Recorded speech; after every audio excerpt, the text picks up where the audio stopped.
Quer dizer, a linguagem da cultura brasileira é toda a linguagem da presença física imediata. E ninguém pode pensar nada acima disso. Quer dizer, isso já é antigo no Brasil. Eu não conheço um país onde o mundo do ideal, como você o chama, e o mundo do real, como você também o chama, estejam tão separados quanto no Brasil. Porque a realidade do ser humano é o trajeto dele em direção a um ideal, a um objetivo. Esta é a única realidade que ele tem, não há outra realidade. Está compreendendo? Agora, se, como acontece no Brasil, o que se chama de realidade é apenas o mundo, vamos dizer, da rotina mais acachapante e mais estúpida que você pode imaginar, tá certo? Então você já perdeu a guerra desde o início. E é exatamente o que acontece no Brasil. O Brasil é o país das vocações frustradas. É o país onde é normal ser fracassado. E onde dar certo é uma exceção que requer um milagre divino ou uma intervenção diabólica. Só as pessoas diretamente ajudadas por Deus ou pelo diabo é que dão certo no Brasil. Os outros são todos fracassados e isso é considerado normal. Portanto, o que a sua família vai te ensinar, o que seus amigos vão te ensinar, o que o seu meio social vai te ensinar, é conformar-se com a derrota. Só que isso aí é uma espécie de ilusão nacional. É só no Brasil que isso vigora. Se você atravessar a fronteira e for para o argentino já não vive isso. Tá certo? E quando o argentino chama o brasileiro de los macaquitos, em parte é isso que ele está querendo dizer. São pessoas que vivem uma forma diminuída de existência. São pessoas, vamos dizer, que não têm acesso àquilo que verdadeiramente constitui a existência humana. Eles vivem abaixo da existência humana, porque eles acreditam nisto. E é só porque acreditam, porque não há, vamos dizer, nem mais meio motivo para que as coisas sejam assim. Por exemplo, outro dia um rapaz escreveu dizendo o seguinte, dizendo, mas a gente, para estudar a filosofia será uma coisa de elite, porque a gente precisa comprar livros, e os livros custam caro, etc, etc. Então, a gente via quando ele falava uma coisa de elite, havia um certo elemento de inconformidade, ou de revolta com isso, né? Então eu comecei a pensar aquilo e reparei o seguinte, que não é que eu reparei nesse momento, já tinha reparado antes. Na cultura brasileira, a necessidade que você tem de trabalhar, prover o seu próprio sustento, é vista somente como uma imposição absurda de um mundo mau, não como um dever. O resto do mundo inteiro, praticamente a humanidade inteira, sempre soube, né, que o dever de você prover o seu próprio sustento e o sustento dos seus, mais do que uma necessidade, é um dever. É um dever moral, uma coisa que tem significação moral em si mesma. E que o sujeito que se recusa a isso, ele nunca vai ser gente. Tá certo? Agora, no Brasil, é assim. O normal seria não ter que fazer isto. Ou seja, se eu preciso de dinheiro para pagar minhas contas, isso é apenas uma imposição absurda do universo hostil em cima de mim. Quer dizer, é uma coisa que não existe dentro do sujeito. Ele não quer fazer isto. Ele não sente aquilo como um apelo do dever ou como parte da sua vocação. Ele acha o contrário. Tem aqui a minha vocação por um lado e tem ali a necessidade de ganhar dinheiro por outro. Eu digo, mas, meu Deus, isso é uma visão tão artificiosa das coisas. Porque se você não prover a sua própria subsistência, alguém vai ter de provê-la. E parece que no Brasil a ideia fundamental é essa. Justo é que os outros me alimentem. Se eu tenho que me alimentar a mim mesmo, é injusto. Agora, o outro não pode pensar assim. Aquele que vai sustentar você, ele não tem o direito de pensar assim. Ele tem o dever de sustentar ele mesmo e mais você. Ora, uma sociedade baseada nesses princípios nunca pode dar nada. Só pode dar 50 mil homicídios por ano mesmo. E o governo do PT, tá certo? E o mensalão só pode acabar assim, gente. Quer dizer, quando eu digo o Brasil é hoje o país mais burro e mais assassino do universo, eu não estou xingando, eu estou dizendo uma realidade cientificamente comprovável. Os nossos estudantes são os piores do mundo, eles se saem pior do que alunos, do que estudantes de países muito mais pobres, e o Brasil é recordista de homicídios por ano. Então é o povo mais burro e assassino do mundo. Por que chegou a ser assim? Por causa deste tipo, vamos dizer, de mitos e de mentiras impregnadas na cultura. Por exemplo, eu sugeri que vocês lessem o livro do Orígenes Lessa, que é O Feijão e o Sonho, que o sujeito quer ser um escritor, mas ele tem que trabalhar, e a mulher dele está grávida, e tem todo aquele problema. Então, assim, de um lado a necessidade do feijão, do outro lado o sonho.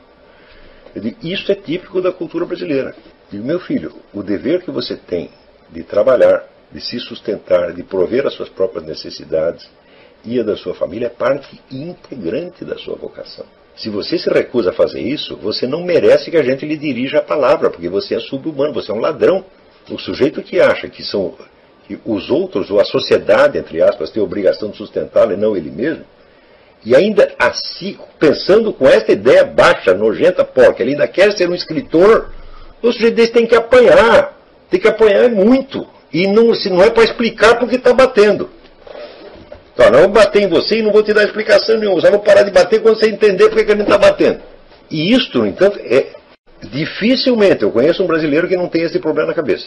Então, eu não posso estudar porque eu tenho que trabalhar, etc, etc. Eu falo, mas só as pessoas que têm que trabalhar que podem estudar, meu filho. Em primeiro lugar, quantas horas você acha que você aguenta estudar por dia? Eu, que tenho prática de 40 anos desta coisa, mais de 40 anos, eu hoje consigo produzir razoavelmente uma vida de estudo 4 horas por dia. No começo você não aguenta mais de 1 ou 2. Portanto, você precisa apenas de 1 ou 2. E o que é que o seu trabalho tem a ver com isto? Nada. Porque se você tivesse o dia inteiro livre para estudar, você ia estudar quanto? 1 hora. E se você tem que trabalhar de dia e só tem de noite, você vai estudar quanto? 1 hora. Não vai fazer a menor diferença, meu filho. Quer dizer, tudo isto é baseado, vamos dizer, numa crença cultural que cria uma oposição entre as pessoas e a estrutura da realidade. Coloca elas numa situação de idealidade absurda. E como aquela idealidade não se realiza, elas acham que elas estão sendo vítimas. Eu, no começo da minha vida, tive muita sorte de ler Goethe. E Goethe era um sujeito que tinha toda uma ética do trabalho. Ele diz, olha, você tem que fazer o que é do seu dever fazer, meu filho. Você está entendendo? Ou seja, você tem que trabalhar, você tem que pagar suas contas, você tem que criar seus filhos, tem que fazer tudo isso aí. Não vem com essa história de que você é artista e não pode fazer isso.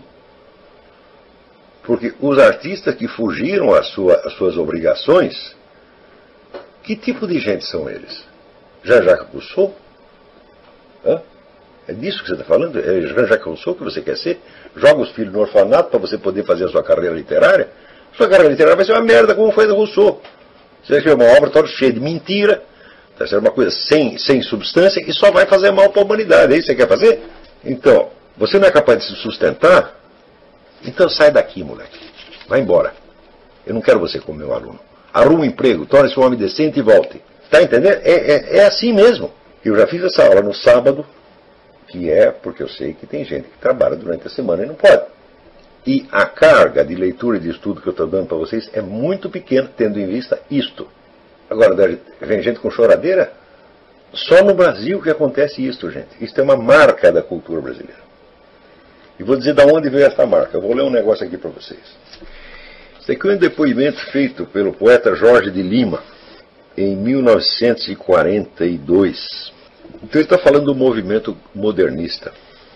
Para compreender, então, o modernismo, devemos recordar a influência do grande Graça Aranha, que foi, não há dúvida, o maior animador do movimento. Graça Aranha pretendia impor normas filosóficas à Revolução com a sua estética da vida. Pretendia que o homem brasileiro atingisse a unidade vencendo a natureza que o esmagava. Era chavão repetir, no Brasil só o homem é pequeno dentro da colossidade da natureza. Aconselhava o reformador que o homem brasileiro vencesse o terror, o medo metafísico, a compreensão subjetiva impregnada de supostos atrasos que a deturpavam. Aconteceu, porém, o contrário. Os modernistas brasileiros compreenderam que ao invés do que aconselhava Graça Aranha, o homem devia se entregar às suas tendências naturais, às suas pretendidas deficiências, e identificar-se com a exuberância da sua natureza, a sua metafísica mesmo saturada de superstições. É esse amálgama de inferioridades. Preste bem atenção, isso foi uma decisão tomada nos anos 20 por uma geração de escritores brasileiros, escritores, artistas, pintores, músicos, etc., etc., que marcou o desenvolvimento da nossa cultura superior, entre aspas, até hoje. O Graça Aranha tinha escrito aquele romance, O Canaã, no qual há uma cena terrível de uma moça pobre que tem um filho, ela é mãe solteira, então ela, na hora de dar a luz, ela se esconde e ela tem o filho aí no mato e os porcos comem o bebê dela, né? Então, com isso aí ele estava simbolizando a total impotência do ser humano, tá certo, perante a natureza. E ele tinha esta ideia de que para criar uma grande cultura nós tínhamos que vencer esta coisa. Nós tínhamos que vencer o terror da natureza, vencer os impulsos primários, tá certo? Vencer esse sensualismo brasileiro, essa coisa. E ele estava certíssimo. Hã? Só que daí a turma decidiu o contrário. Falou, não, nós temos que partir para o telúrico, né? Para, né, as sensações primárias, etc, etc. Bom, acontece o seguinte, o mundo das sensações primárias, o mundo da presença física, é o mundo do total isolamento do ser humano. O ser humano só consegue juntar forças no mundo do virtual, minha gente. Se ele fica apegado, vamos dizer, ao sensorial direto, cada um está isolado no seu sensorial direto, como bichinhos. Você está entendendo? E ficam impotentes perante a natureza e não conseguem se juntar para fazer nada. Você está entendendo? Por isso é que o brasileiro hoje vive nessa impotência. Ele não é capaz de se organizar para resolver seus problemas, mesmo elementares.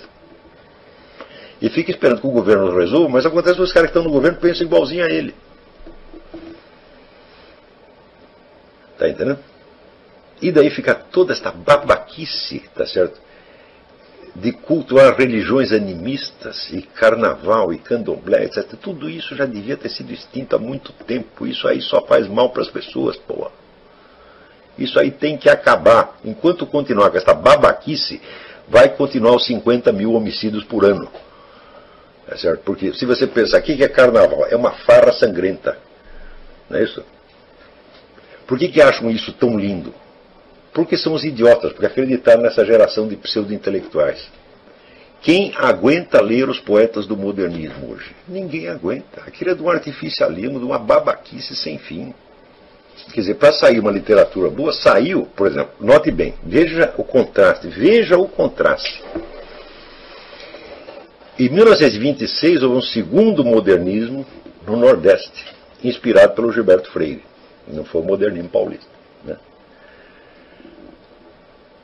E daí saíram grandes escritores, Graciliano Ramos, Zé Lins do Rego, né?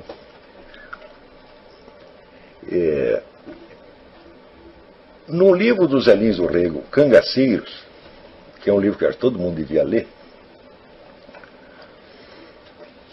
tem uma mensagem que todo brasileiro devia meter na cabeça. A história é a seguinte, é um casal de lavradores pobrezinhos, e eles estão pegos ali no meio de uma guerra, tá certo? Entre coronéis do sertão e cangaceiros. E hora os cangaceiros fazem acordo com os coronéis, hora briga e tal. E os coitadinhos ali no meio daquele negócio, né, levando chumbo tudo quanto é lado, sem poder fazer nada. Né?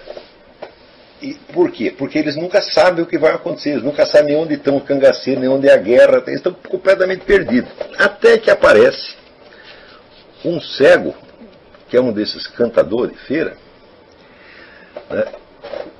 E o cego é o sujeito que vai de cidade em cidade e ele ouve as vidas das pessoas, ele guarda tudo na cabeça. Então ele tem o fio da meada.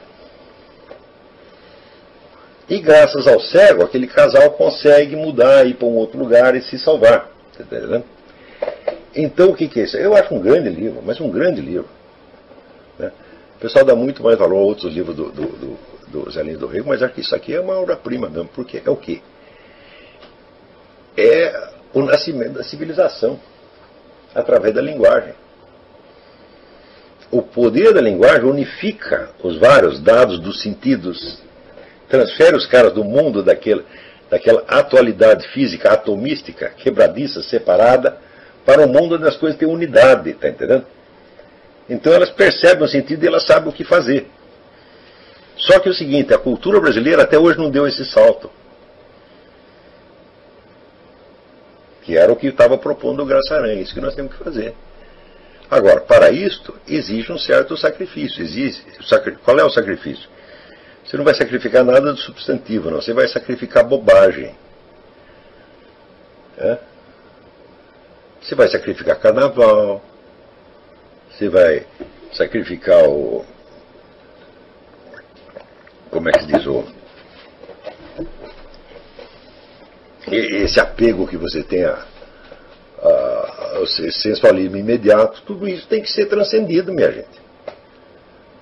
Transcendido não quer dizer que você vai matar essas coisas. Você vai colocá-las dentro de um quadro maior onde elas adquirem sua justa proporção. Então, quer dizer, o que você tem que fazer é passar do sensualismo imediato para o virtual. E conquistar, é como na minha teoria das camadas da personalidade. Você tem que subir de camada da personalidade. Camadas da personalidade são o quê? À medida que você vai crescendo, você vai conquistando novos critérios de integração da sua personalidade em função de novos objetivos que você determina. E que dão um senso de unidade cada vez mais elevado e cada vez mais abrangente com o que você está fazendo. Agora, se você ficar apegado a essas coisas que o modernismo cultuou, tá certo? Você não vai passar da segunda camada, que é instintiva. Agora, no mundo dos instintos, não existe unidade. Por quê? Porque não existe nenhum instinto contínuo. Você não pode ter fome 24 horas por dia. Você não pode ter sono 24 horas por dia. Você não pode ter desejo sexual 24 horas por dia. O instinto é quebradiço. Então, a pessoa que vive pelo instinto, ela não tem personalidade. Ela é só um monte de pedaços que não junta, está entendendo? Agora, então, isso daí resulta esta atitude brasileira com relação ao trabalho. Existe o mundo da necessidade e existe o mundo do ideal. Falo, não existe nada disso, isso é sonho, isso é maluquice. Isto não existe, minha gente. Os obstáculos, as dificuldades materiais, etc., elas são a substância do seu plano de vida. O seu plano de vida só faz sentido dentro disso. Se você tivesse nascido no paraíso, meu filho, no paraíso ninguém tem plano de vida. Nós só temos que ter um plano de vida. Por quê? Porque existem coisas que se opõem ao plano de vida, porra. Está entendendo? Essas coisas que se opõem, tá certo? Inclusive, elas determinam a forma do seu plano de vida. Então, a primeira coisa que você tem que ver é que o plano de vida ele tem que ter um sentido moral para você. Ele tem que ser um trajeto que vai na direção do que é algo que você entende como o bem. Ora, não existe, você não pode dar um passo em direção ao bem se você não entende o trabalho, o sustento próprio, como um dever e o entende somente como uma necessidade imposta de fora. Você está entendendo? Como se fosse, vamos dizer, trabalho escravo. Trabalho escravo é o trabalho que não adianta o escravo realizar, porque ele não pode se realizar através desse trabalho. Mesmo assim, se você estudar a história, você verá que inúmeros escravos dignificaram a sua condição de trabalho escravo, assumindo-o como dever. Não só no Brasil. Você lê os discursos de Epicteto. Epicteto foi um filósofo grego que era escravo. E era escravo do sujeito que não prestava e que só o maltratava. O que fez Epicteto? Ficou dizendo, eu não posso ser filósofo porque eu sou escravo? Não. Quer dizer, a própria condição de escravo era o ponto de partida da sua filosofia, que é eminentemente uma filosofia moral. Essa relação que as pessoas estabelecem, vamos dizer, entre o ideal e o real, no Brasil, o que eles chamam de real, ela tem que ser totalmente mudada. E isso, vamos dizer, é um dos objetivos fundamentais do que eu estou ensinando. Se eu conseguir modificar isto na cabeça dos meus alunos, só isto, eu já terei feito uma grande coisa, porque pela primeira vez o Brasil vai ter uma geração que considera que o trabalho não é só uma necessidade, não é um castigo infernal, mas um dever de bondade. Bondade para os outros em primeiro lugar, porque se você não trabalha, alguém vai ter que trabalhar por você. Então, portanto, você vai virar o senhor e ele vai virar o escravo. É isso? Então, o Brasil é uma nação de escravos, onde os caras não estão se queixando da escravatura, estão se queixando só de que o escravo é ele e o senhor é o outro. Então, se inverter a situação, ele vai ficar satisfeito. Então, note bem, um país onde as pessoas pensam assim, já começa com um nível moral muito baixo desde a educação doméstica. Na educação doméstica, se o sujeito tem grandes planos, tem grandes ambições, a família já trata de reprimir o cara. E dizer, não é nada disso, você está enganado, você tem que viver na realidade, você tem que fazer um concurso para o Banco do Brasil. É assim. Hã? O que uma mãe deve fazer? É isso que ela deve fazer? Deve reprimir os sonhos do cara? Não. Ela deve dizer, não, meu filho, tu vai para frente, né, vai fazer a sua coisa, tá certo? E segue o caminho que você tem que seguir e não se esqueça da sua velha mãe, que deve vai chegar uma hora, eu não vou poder trabalhar, você vai precisar me ajudar. Então você vai ter dupla carga, meu filho. Você vai ter que fazer isso aí que você quer fazer e mais eu. É isso que a mãe faz, honestamente. Então, quer dizer, o problema da sociedade brasileira, ele vem de muito longe e vem de uma série de crenças malignas que estão incrustadas na sociedade e que não deixam as pessoas se realizarem, meu Deus do céu. A primeira é essa, ter o meu ideal de um lado, a realidade do outro. Se você começou assim, você já matou o seu ideal de cara. E mais ainda, você não merece ter ideal nenhum e não merece realizá-lo. Porque você quer construir uma vida baseada na fraude, baseada na exploração do próximo. Eu leio muitos livros portugueses, então a gente vê a imagem que tinha dos brasileiros no século XIX em Portugal, é a imagem medonha, mas correspondia à realidade. Quer dizer, o brasileiro era visto assim, como se fosse carreirista, né? Fútil, desonesto, malandro, que enganava todo mundo, né? Que ficava rico e que não tinha dó de ninguém, e só pensava nele mesmo, cara egoísta, tá vendo? Então tem um versinho do Camilo Castelo Branco que ele descreve o palheiro. O palheiro é um bárbaro lá de Lisboa, do Porto, sei lá, acho que é no Porto. Tinha vários tipos pitorescos, né? Tipos exóticos para você observar. Então, entre os vários tipos, né? Tem assim, lá você vai ver isso, vai ver aquilo, e daí tem um versinho que é assim: há de ver o milionário brasileiro com 1000 tretas a narrar com sujas cores as lendas dos seus amores com as suas 30 pretas. Quer dizer, o brasileiro era isto. Tá entendendo? Era um sujeito que tinha lá um monte de escravo, ficava comendo todas as escravas, era isso o brasileiro em Portugal. Né? E olha, até hoje o brasileiro reclama disso. Ele quer ser o senhor escravo que tem lá 30 pretas peladas para servi-lo o tempo todo, tá entendendo? E se ele não tem isso, bom, que você queira isso, fala, bom, até que se compreende que você queira isso. O que não se compreende é que você ficar revoltado de não ter isso e achar que os outros têm a obrigação de te dar isso. Então, vamos dizer, se você é pobre, vamos dizer, a sua pobreza é o seu ponto de partida e você tem que aprender a se comportar como um pobre decente. O que é um pobre decente? É o sujeito que trabalha, tá certo? Com a consciência do seu dever. É o que o Cristo mandou, cada um tem que carregar a sua cruz. A cruz representa não o castigo infernal, meu filho. O castigo infernal vem depois. A cruz é a estrutura da realidade. Se você não arca com a realidade, o que significa a tua idealidade? Significa somente uma futilidade, um peido mental. Tá certo? Então você mesmo se desvaloriza. Está compreendendo? Vamos.